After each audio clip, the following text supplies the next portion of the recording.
Prezados amigos, existem assuntos que, por força da vida profissional que a gente teve e daquilo que a gente gosta, a gente não pode se omitir.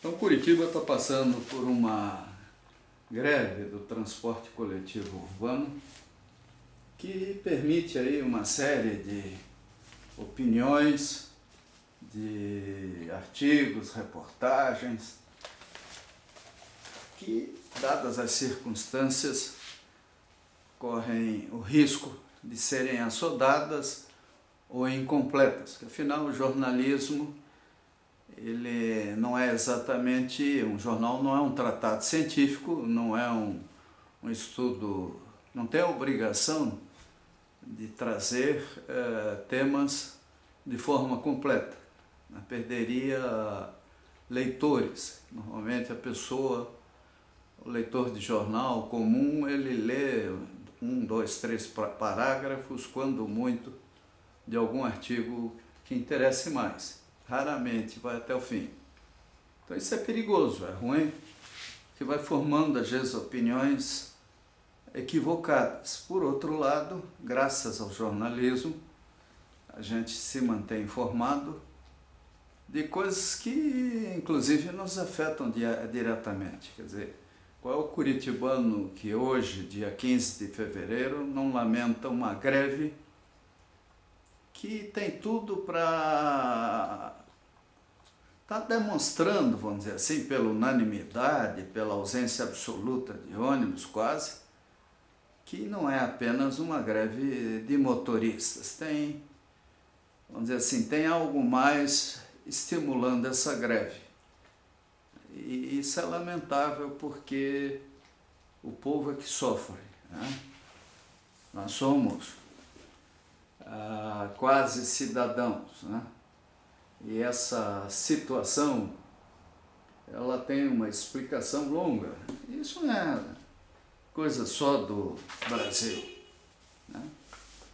O mundo inteiro vive esse drama de atualização cultural, de evolução ou regressão, dependendo do país, da situação em que ele se encontra, né?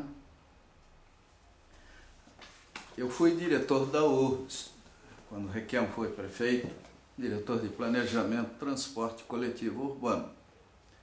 Fui consultor da Prefeitura de Blumenau, estagiário do governo francês. Então isso tudo me deu a oportunidade de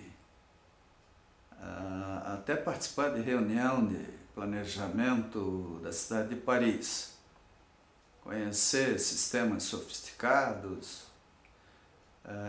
na ponta da arte, no final da década de 80, justamente a década em que o Brasil quebrou. E o interessante é que uma década antes, participando de uma comissão da Copel para ver subestações blindadas, SF6, um diretor de uma multinacional gigantesca, europeia, disse para nós que não tinha interesse de vender para o Brasil, porque o Brasil estava quebrado. Isso em 1977. E, de fato, a década de 80 mostrou nitidamente tudo isso. E um dia desse, lendo uma reportagem sobre Delfim Neto, fala da demissão do Mário Henrique Simonsen, onde ele pediu demissão diante de um cenário mundial que parecia insolúvel, que aconteceu quando os Estados Unidos aumentaram os juros e o Brasil, endividado para se desenvolver, entrou num redemoinho, num buraco que nós estamos levando 4 décadas aí para sair. Nós estamos aparentemente bem, né? Muito em cima da expectativa de receita de uma série de coisas que o Brasil descobriu. O petróleo, o desenvolvimento da indústria do álcool, a construção, a continuidade do setor energético com construção de grandes hidrelétricas, tudo isso viabiliza um desenvolvimento sustentável e necessário para tirar o nosso povo da miséria. Ainda hoje estava vendo um artigo aqui que eu achei fantástico, porque eu admiro muito o Hélio Gaspari, né? E ele falando os remédios, né? Quem puder, leia esse comentário, esse artigo, a opinião do Hélio Gaspari, porque à medida que o Brasil optou por uma política de desenvolvimento e garantia de sobrevivência do povo mais humilde, ele começa a sair de um círculo vicioso de miséria que manteve o nosso povo numa situação muito ruim durante séculos.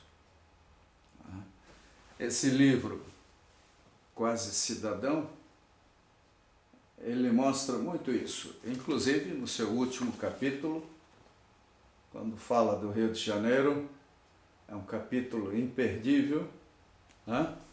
Nós vamos ver como até os urbanistas, as lógicas dos administradores públicos, era extremamente cruel. Né? Por quê? Né? Muito porque na área de urbanismo, alguns poetas queriam se tornar famosos, criando conceitos que a tecnologia matou. É óbvio, ninguém tinha bola de cristal para adivinhar a revolução que veio.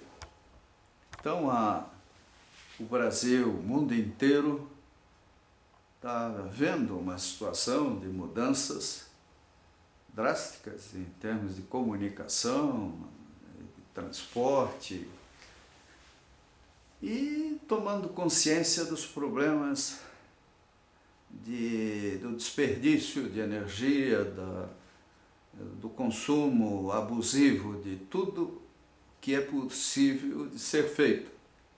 Né? É óbvio que a Terra precisa de um equilíbrio e a ausência desse equilíbrio poderá custar muito caro para o nosso povo. Então, a greve aqui em Curitiba, ela está mostrando uma parte do problema, como no meu caso, eu sou presidente do Lions Clube Batel, e nós temos feito um trabalho grande na periferia de Curitiba, nos bairros de Curitiba, na região metropolitana. A gente vê coisas que o povo do centro da cidade ignora. Aí a palavra ignorar é bem adequada, porque na sua origem significa não querer saber, né? Isso deu muito ruim. Agora, falar da greve, né? Então eu vejo ali o pessoal falando porque nós só temos um modal em Curitiba. Não é bem assim. Né? Nós temos o transporte individual que pode ser solidário, quer dizer, essa montoeira de automóveis nas ruas poderia estar transportando muito mais gente. As motocicletas ganharam espaço. As ciclovias, a ideia de desenvolver para valer as ciclovias nunca teve continuidade em Curitiba.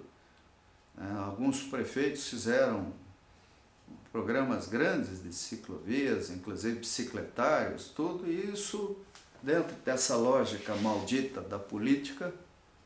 O prefeito que sucede, ele descontinua os programas e a cidade perde dinheiro, perde oportunidades, perde conceitos importantes de desenvolvimento. Nós poderíamos hoje ter uma malha de ciclovias fantástica, e isso não aconteceu porque nesses últimos 10 anos aí simplesmente foi abandonado. que é muito ruim. Não sei o que houve. Agora, também não podemos esquecer que a Constituição de 1988 viabilizou uma distribuição de impostos prejudicial às cidades. A menos que ela tenha direito a algum tipo de royalty por petróleo ou energia elétrica, sei lá, ela é penalizada e fica dependente da boa vontade do governo estadual e federal para dar andamento aos melhores projetos. E como à medida que sobe, o efeito dos lobbies é gigantesco, nós temos projetos que não são adequados, né? E caros. É normal a gente ver cidades até fazerem e depois não terem condições de manter, né? Então aqui, esse livro até é interessantíssimo. Quem tiver oportunidade de, ou em Brasília, ou aí no Ipuca, ou em algum lugar, dar uma olhada, na página 114, né? Diz aqui: o sistema de expresso entra em colapso em 1984. Editorial do Diário do Paraná, Curitiba, 8 de janeiro de 1982. Primeiro parágrafo. O colapso do atual sistema de transportes urbanos de Curitiba de 1982 foi anunciado ontem pelo engenheiro Cássio Taniguchi, presidente do IPUC, Instituto de Pesquisa e Planejamento Urbano de Curitiba. Ponto.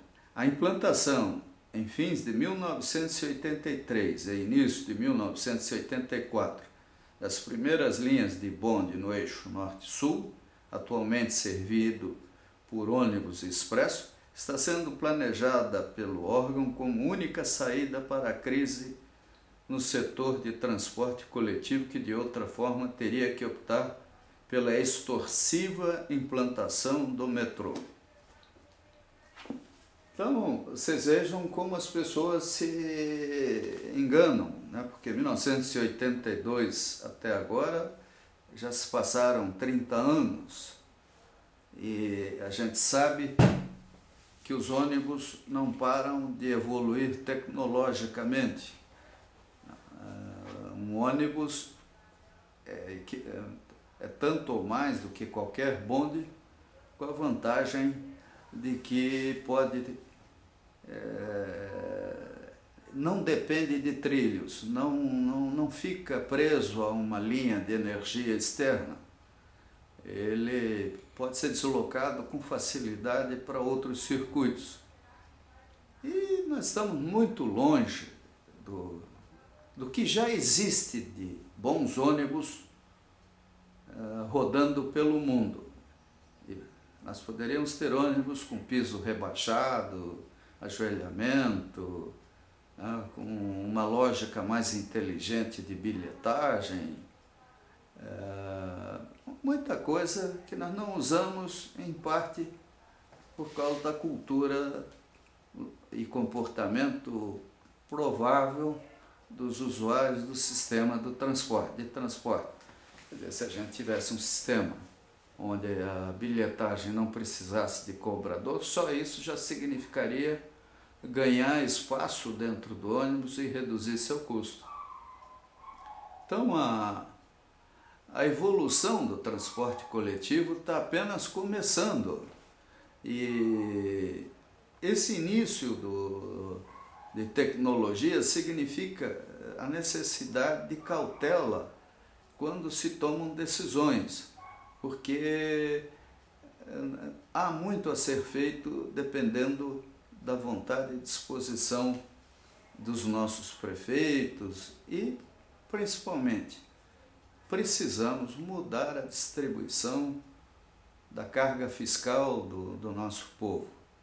Não faz sentido uma prefeitura ser obrigada a manter o ensino fundamental, assistência médica, cuidado do transporte coletivo, saneamento básico, drenagem, tudo, e os impostos que arrecada, que o povo da cidade paga, vão, na sua maior parte, para o governo do estado ou federal, ou pior ainda, até às vezes, com isenções, né, decididas em Brasília ou na capital do estado, aí matando de vez o prefeito. Quer dizer, o prefeito tem uma responsabilidade colossal e não tem recursos, não tem autonomia, não tem poder. Essa falta de autonomia, ela tem um custo caríssimo para todos nós. E para onde vai o dinheiro que é arrecadado e que vai para Brasília? Metade é para pagar juros de empréstimos ou em taxas discutíveis. Por que o Brasil é um dos países com uma taxa de juros tão elevada? Tem que ter uma razão, alguma coisa aí deve explicar isso aí. Fora a corrupção, que aí a gente vê o dinheiro mal gasto. Se a gente pagasse, ainda soubesse que o dinheiro é bem usado, até seria bom, mas não, infelizmente não é o que o noticiário mostra praticamente todo dia, um escândalo novo. Quer dizer, já virou rotina falar de corrupção, de mau uso do dinheiro público. Aliás, vale a pena até ler esse livro aqui, da Hannah Arendt, para ver como às vezes certas lideranças se comportam, e nunca esquecer de Hobsbawm, que pacientemente, com muita competência, tem contado a história da humanidade. A história do Brasil, nós podemos ver nessa coleção, por exemplo, História da Vida Privada no Brasil. E esse último volume fala muito sobre o urbanismo, que tem seu paralelo, uma coleção europeia muito boa. Agora, transporte coletivo. Assunto não falta. Quando estive na França, aí, ganhei uma coleção de artigos, e aí na época até o Brasil tinha uma solução fantástica, que era o aeromóvel, tecnologia brasileira, com características fantásticas de segurança, de facilidade de instalação. Lamentavelmente, os lobistas do aeromóvel não foram tão eficientes quanto outros. E assim o Brasil perdeu, que me parece que até as patentes foram vendidas, os direitos de produção foram vendidos, e nós perdemos muito com isso. Agora, tudo bem, metrô. Vamos fazer metrô? Estão enganados aqueles que acham que o metrô simplifica a questão das greves. Não é bem assim. Se os sindicatos souberem se organizar, o problema do metrô, o metrô não é propriamente a solução.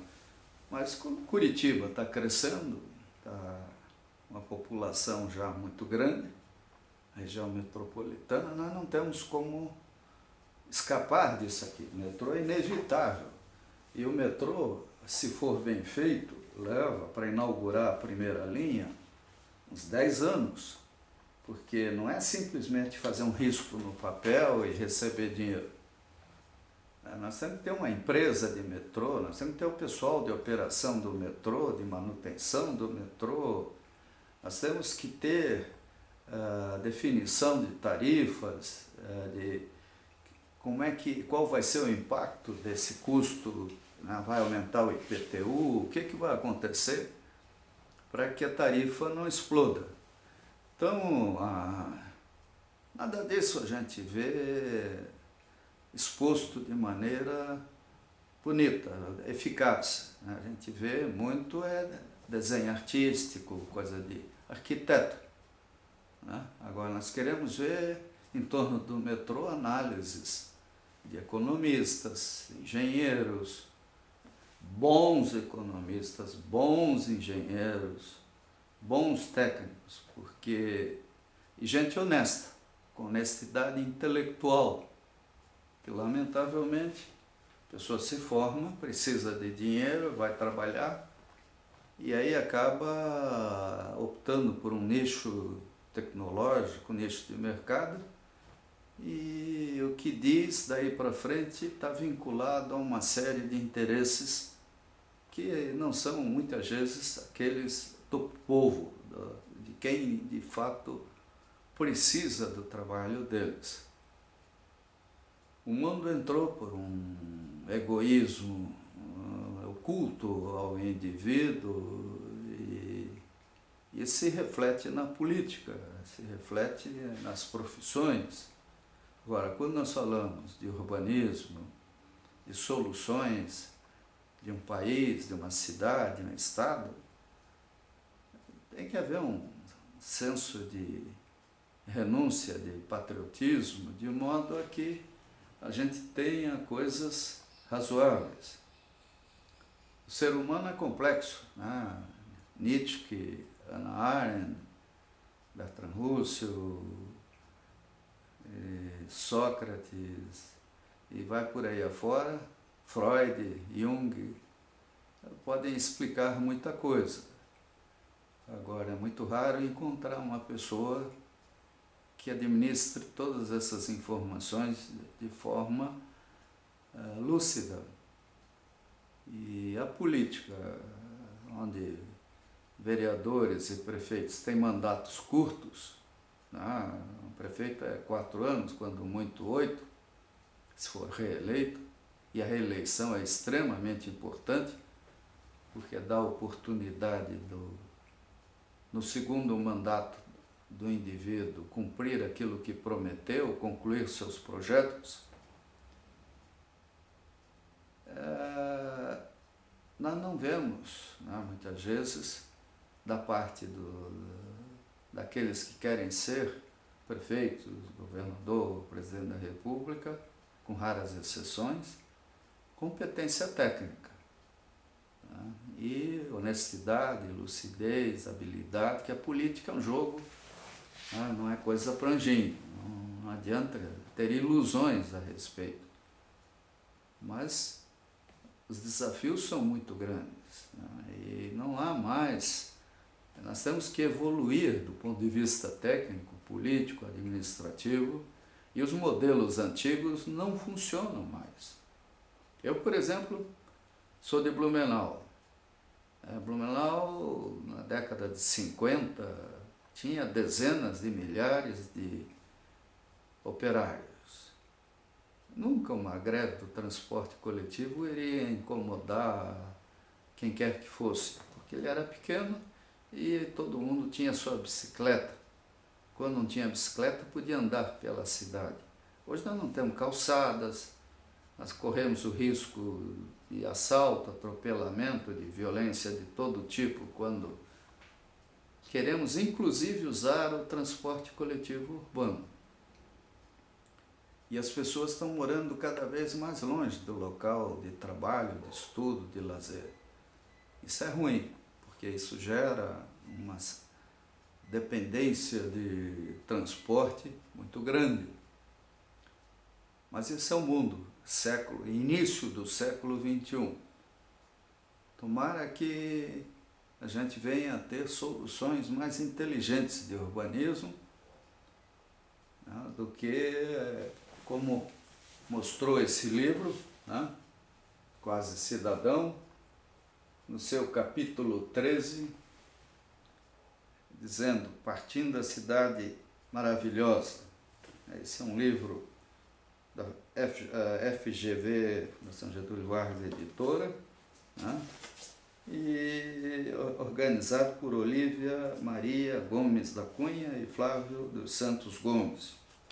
Um livro imperdível e que merece até existir na internet para acesso a custos menores possíveis, com patrocínio, sei lá o quê, para a gente ver, entender um pouco mais de Brasil e do que nós podemos evitar. E é lógico, essa coleção é fantástica, né? É outra. O que entristece é ver que esses bons livros, por serem de papel, são caros, edição limitada, acesso difícil e desaparece. Então, gente, nós temos que evoluir, inclusive, na forma de comunicação. E isso depende de tecnologia e de vontade política.